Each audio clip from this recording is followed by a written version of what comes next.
Amber McCown's first job out of college was okay, but when she saw an ad to work with the Kansas Department of Corrections, she knew that's the challenge she wanted. She also wanted to talk with her dad first because he once spent time in Kansas prisons some 30 years ago as an inmate. Yeah, so at first, kind of like I told you, he was like, no, absolutely not. And then I think, once we started talking about it more, he was, kind of more on board about it. He was probably the only person in my family that was and still is, but he, probably thought about it a little bit and thought about, his experience and the people that were there to help him. And like most other workers with KDOC, McCown has a heart to help others.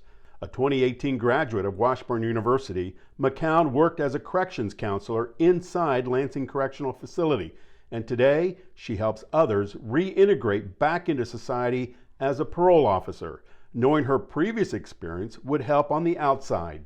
Yeah, I think that did, play into my decision to, be in this role, being able to see the other side of it and help them, stay in society and realize the importance and the motivation that lies there.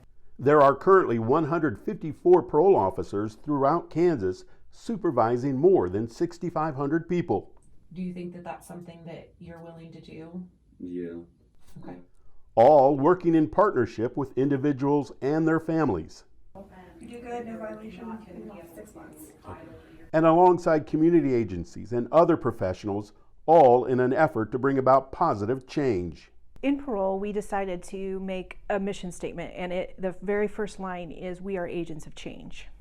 And so we really want folks to have a heart for understanding that every human being has worth and that everybody has the capacity to change, and that what you are is an agent to connect them to change. You're not responsible for their change, but you are helping them to create that new life.